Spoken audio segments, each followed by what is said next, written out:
Dear students, hi, welcome to my class. This is a continuation of the previous video. In the previous video, I have explained third semester essay topics. In this, I will be explaining grammar topics, vocabulary and also pronunciation. So, let us start with pronunciation. In pronunciation, you have to learn certain sounds which are there in IPA. International Phonetic Alphabet. Okay, so you have to learn monophthongs and diphthongs.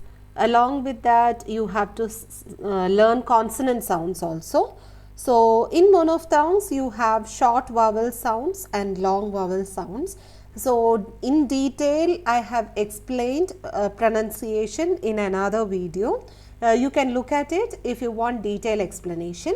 In this video, I will be quickly going through all these sounds because this video is made only from the examination perspective. We have only very few days left for the exam. So, I am just revising whatever topics are there in our third semester syllabus. So, let us look at the short vowels and monophthongs. Monophthongs means single sounded vowels. So, E. The first sound given here is E, that is there in pin, bin, pinch, tick, clip. Okay, so you will be given a word with the I letter in that underlined. So you have to identify which sound it is. So you can identify it as E. So in exam you have to write this particular sound. Next sound is A. Next sound is A, that is as in comma. On the right hand side you have given the word. So exam ki meeku etla ostadi ante vaallu oka word istaru. For example, comma ane oka word ichi a ane sound ikkada a letter ki corresponding ga ostundi kada. So vaallu a letter anedi meeku exam ki underline chesi istaru. So ఆ ఏ లెటర్ది sound ఏంటి అనేది మీరు గుర్తు పెట్టుకొని ఎగ్జామ్కి రాయాలి. So what will you right? You will write the sound that is given on the left hand side of the word comma అనేది. ఈ అనే లెటర్ ఉల్టా రాస్తే ఏమవుతుంది? అనేది అవుతుంది. సో దానికి 2 స్లాషెస్ పెట్టుకోవాలి. స్లాషెస్ పెడితే మాత్రమే అది సౌండ్ అనేది రికగ్నైజ్ చేస్తారు. సో ఈ సౌండ్స్ ఏ సింబల్ యూజ్ చేసుకొని రిప్రజెంట్ చేస్తున్నారు అనేది మీరు గుర్తుపెట్టుకోవాలి, లేదంటే మీకు ఎగ్జామ్కి ఇబ్బంది అవుతుంది. Next is A, as in vent, intend, send, letter. Next is A, Apple అనేది చెప్పేది. Cat, hand, nap, flat, have. Next one is that is fun, love, money, one, London, come. Then you have oo as in put, look, should, cook, book, look. Okay. Next is o as in rob, top, watch, squat, sausage. Okay. So o sound, caught అని చెప్పేటప్పుడు ఓ అనేది వస్తుంది కదా.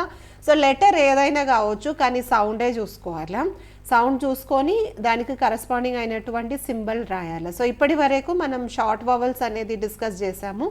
ఇంకా మనం చూడాల్సినది long vowels. Long vowels ఈ అనే short వవల్కి కరస్పాండింగ్గా ఈ అనేది ఉంటుంది.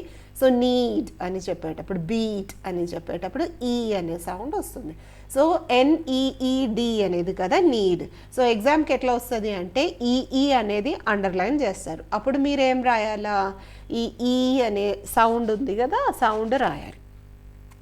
Next nurse, heard, third, turn. So దీంట్లో మధ్యలో వచ్చే సౌండ్ ఏంటి? అనే సౌండ్. సో అనేది రిప్రజెంట్ చేయడానికి మనం ఈ సింబల్ వాడుకుంటాము. సో నర్స్ అనేది వర్డ్ ఇచ్చిన తర్వాత ఎగ్జామ్కి UR అనేది అండర్లైన్ చేస్తారు. సో ఆ URకి మనం ఏ సౌండ్ వాడుకుంటున్నాము? అనేది లెఫ్ట్ సైడ్లో ఇచ్చాను కదా, లెఫ్ట్ సైడ్లో కాలంలో. సో అది మీరు ఎగ్జామ్కి గుర్తుపెట్టుకొని రాయండి. టాక్, లా, బోర్డ్, యాన్, జా. సో అది ఓ అనే సౌండ్ వస్తుంది. సో ఓ అని చెప్పడానికి ఈ సింబల్ వాడుకుంటాము. Next few, boot, loose, gloomy. So ఈ వర్డ్స్లో అంతా ఊ సౌండ్ వస్తుంది. సో ఊ అనేది యూ లెటర్ రాయాలా, కాలన్ పెట్టుకోవాలి. సో దానికి 2 slashes left hand and right hand సైడ్లో. So that will become the sound ఊ. నెక్స్ట్ ఓ, ఆ అనేది సార్ fast, car, hard, bath. So fast అనే దాంట్లో ఏ అనేది అండర్లైన్ చేస్తే you have to write the sound that is given on the left hand side. ఆ అనే వచ్చే సౌండ్ లెఫ్ట్ సైడ్లో ఇచ్చాను కదా, అది రాయాలి. సో ఈ సౌండ్ ఏ సింబల్తో రిప్రజెంట్ చేస్తున్నాము అనేది బాగా గుర్తుపెట్టుకోవాలా, లేదంటే ఎగ్జామ్కి మీకు ఏమీ మార్క్ రాదు. Next diphthongs, near, ear. So దాంట్లో సౌండ్ ఇయర్ అనేది వస్తుంది. ఇయర్ అంటే 2 సౌండ్ కంబైన్ చేస్తుంది. ఈ అనే సౌండ్తో పాటు అనే సౌండ్ కంబైన్ చేస్తుంది కాబట్టి ఇయర్ అనే సౌండ్ వస్తుంది. Next is hair, there, care, stairs. So దీంట్లో ఏ అనే sound is predominant. So HAIR, AIR అనేది అండర్లైన్ చేస్తే ఏ అనే సౌండ్ రాయాలి. Next is a, face, space, rain అని చెప్పేటప్పుడు ఏ అనే సౌండ్ వస్తుంది. ఈ అనేది అది కంబైన్డ్ అయి ఏ అనేది అవుతుంది. Next is joy, employ, toy. So దీంట్లో ఆయ్ అనే సౌండ్, ఓ సౌండ్తో పాటు ఈ సౌండ్ అనేది వస్తుంది. నెక్స్ట్ ఇస్ ఐస్ అని చెప్పేటప్పుడు, మైస్ అని చెప్పేటప్పుడు, సైట్, ఇలాంటి దాంట్లో ఐ అనే సౌండ్ వస్తుంది. Next is O, that is no, don't, stones. So ఆ ఔ అనే సౌండ్ రాయాలి. Mouth, house, brown. So here the sound is ఔ. Then you have consonant sounds. Consonant సౌండ్లో ఫ్, వ్. నెక్స్ట్ సౌండ్ ఇస్ థ్, తీటా అనే చెప్పేది థ్. దెన్ యూ హ్యావ్ ద, స్, జ, ష్, ž అండ్ హ్. ఓకే, స్ అనేది ఇక్కడ మిస్ అయింది, కాలం ఆ రో పోయినట్టుంది. So I'll just explain it. ఫ్ అనేది ఫండమెంటల్ అని చెప్పేటప్పుడు ఫస్ట్ సౌండ్ ఇస్ ఫ్. అలానే ఫోన్ అని చెప్పేటప్పుడు PH అండర్లైన్ చేస్తే యూ హ్యావ్ టు రైట్ ఫ్ సౌండ్. దెన్ యూ హ్యావ్ వ్, వెస్ట్, విలేజ్ అని చెప్పేటప్పుడు వ్. థ్ అనేది థాట్, థింక్ అని చెప్పేటప్పుడు యూ హ్యావ్ థ్ సౌండ్. దేర్, దోస్ అని చెప్పేటప్పుడు ద సౌండ్. సో ఈ సింబల్స్ ఎలా రాయాలనేది చూసుకోండి. నెక్స్ట్ స్ సౌండ్ ఇక్కడ లేదు. స్నేక్, సిప్ అని చెప్పేటప్పుడు ఎస్ లెటర్ కరెస్పాండింగ్గా స్ అనే సౌండ్ వస్తుంది. Then you have zoo, crazy, lazy, all that have జ సౌండ్. షర్ట్, SH కంబైన్ చేస్తే ష్ అనే సౌండ్ అవుతుంది. దెన్ టెలివిజన్, ž అనే సౌండ్. ప్లెజర్ అని చెప్పేటప్పుడు, డెల్యూజన్ అని చెప్పేటప్పుడు ž అనే సౌండ్ వస్తుంది. Then hi, help, hello లో ఫస్ట్ సౌండ్ హ. Then you have plosives, that is p, b, t, d, k, g. Okay, so p అనేది pin, cap, purpose, pause. Then you have b sound as in bag, bubble, etc. T as in time, train, d as in door, day, k as in cash. Look at it, letter C వస్తుంది కానీ sound is k. G as in girl. Then you have affricates, that is ch and j. Choose అని చెప్పేటప్పుడు, choice అని చెప్పేటప్పుడు ch అనే sound వస్తుంది. judgment అని చెప్పేటప్పుడు j అనే సౌండ్ వస్తుంది. Then we have nasals, nose use చేసుకొని పల్కరించుకుంటున్న సౌండ్ nasals అనేది అవుతుంది. m, n and n. As in king, thing, song అని చెప్పేటప్పుడు last sound is sound. Then approximates r, y, w and l.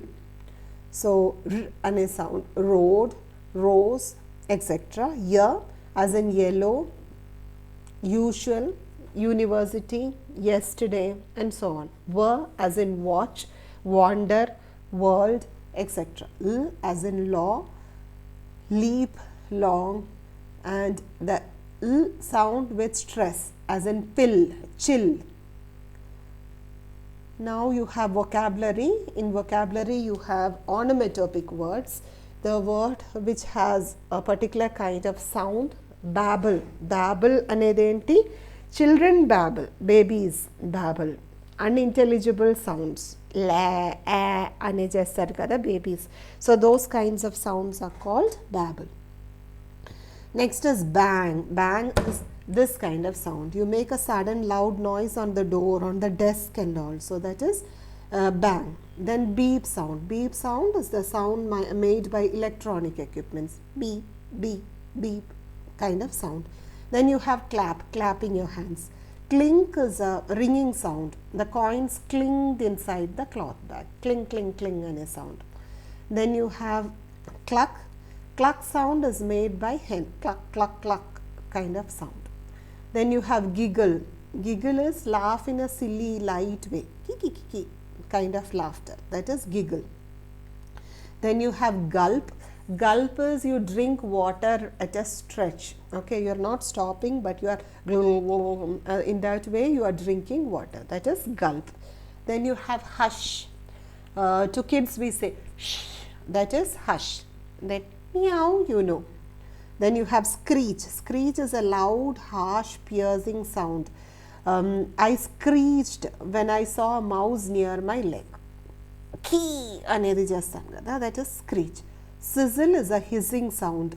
When you put vada, dough into the hot oil, then you have that kind of sound, that is sizzling sound.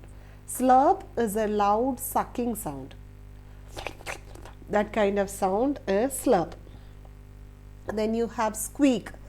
Squeak is a high pitched sound or cry. When you walk with wet shoes in rainy season, you will have keek, keek kind of sound, that is squeak. Now you have to match the following. I have given the answers here. Hiss is a sound made by snake. Chirp is a sound made by birds. Hum is a music, that is humming. Then purr, it is a sound made by cat, purr, purr, purr kind of sound. Then you have ba, baba, black sheep, lamb sound. Fill in the blanks. The butterfly fluttered over the flowers.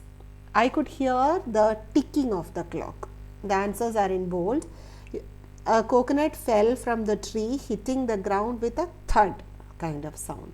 You can hear the chirping of sparrows, the vroom of the sports bike.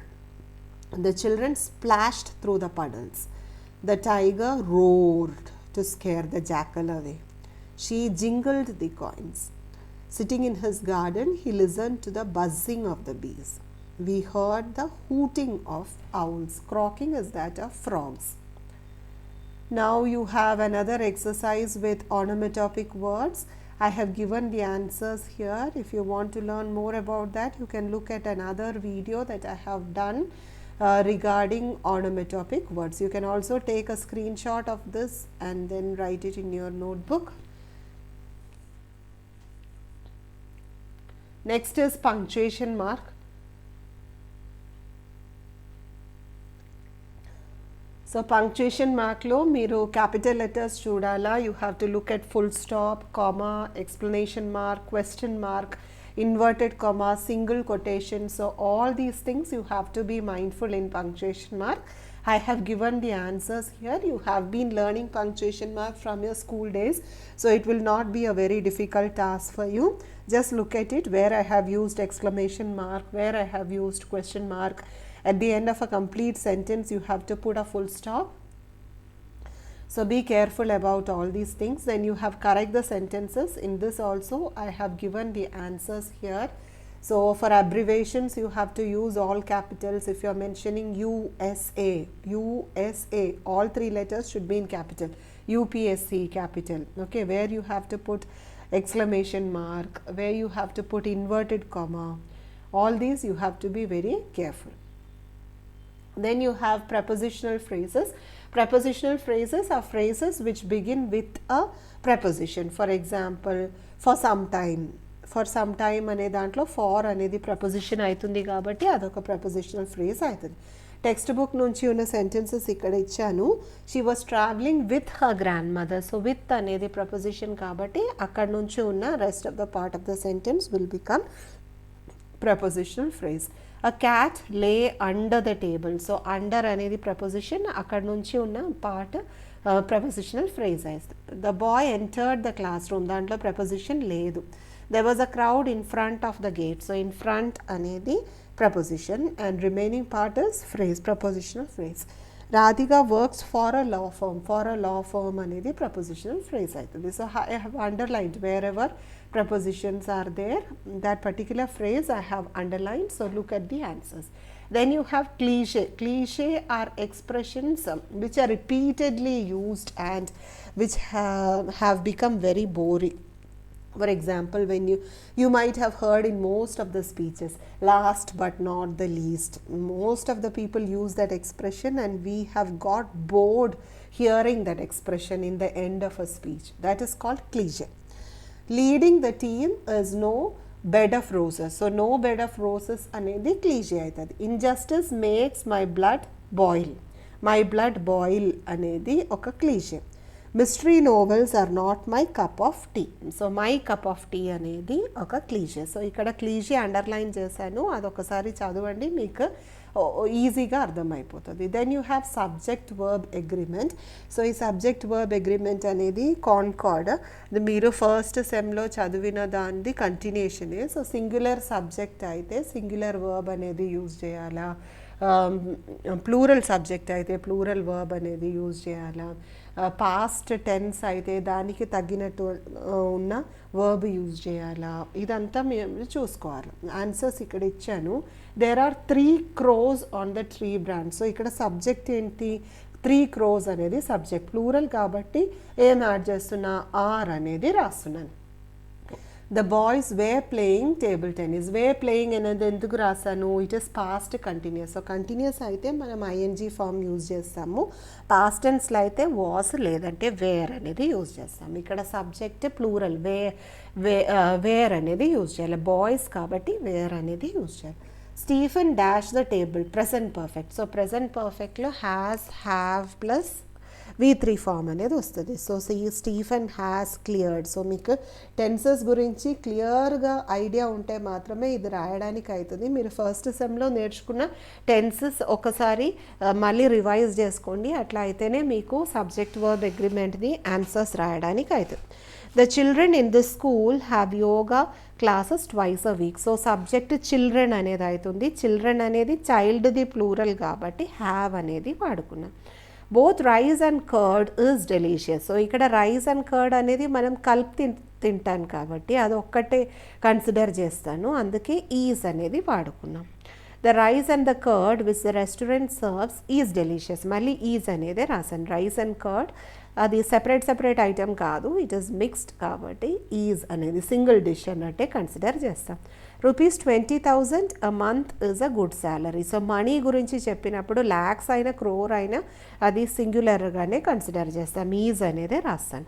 Neither Murali Nar Tara knows the answer. ఇక్కడ dash ముందున్న subject చూడాలి, so singular కాబట్టి nose అనేది వాడుకున్నాం. Parents అనేది కదా dash ముందున్నది, so have collected అని రాస్తున్నాం. I work for an NGO in Gwalior. Thank you. The news just made me very happy. Neither of my brothers అనేది ప్లూరల్ కాబట్టి హ్యావ్ అనేది యూజ్ చేస్తున్నా.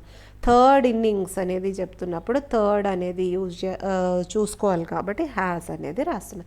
మ్యాథమెటిక్స్ ఒక్కటే సబ్జెక్ట్ కాబట్టి ఈజ్ అనేది వాడుకుంటున్నాము. This is the only one గురించి చెప్తున్నాను కాబట్టి ఈజ్ అనేది యూజ్ చేస్తున్నాం. My trousers have been stolen. The shop గురించి చెప్తున్నారు కాబట్టి ఈజ్ అనేది 7 lakh rupees మనీ కాబట్టి ఈజ్ అనేది వాడుకుంటున్నాం. Aditi is one of the girls who has been selected. So ఎవరి గురించి చెప్తున్నారు, అదితి గురించి చెప్తున్నారు కాబట్టి హ్యాస్ అనేది వాడుకుంటున్నాము. సో బేసిక్గా మీకున్న గ్రామర్, ప్రొనౌన్సియేషన్, వొకాబులరీ టాపిక్స్ సింపుల్గా టెక్స్ట్ బుక్లో ఉన్న సెంటెన్సెస్తో నేను ఈ వీడియోలో ఎక్స్ప్లెయిన్ చేశాను. మీకు డీటెయిల్డ్గా ఈ టాపిక్స్ గురించి తెలవాలంటే దీని గురించి ఇండివిజువల్ వీడియోస్ కూడా చేశాను, అది ఓపెన్ చేసి చూసుకోండి. You will have a better idea about this. ఈ వీడియో అనేది ఓన్లీ ఎగ్జామినేషన్ పర్స్పెక్టివ్ నుంచి ఒక క్విక్ రివిజన్ అన్నట్టు ఇంపార్టెంట్ క్వశ్చన్స్ మాత్రం చేశాను. So all the best for your exam. Prepare well and perform well in the exam. Thank you, students.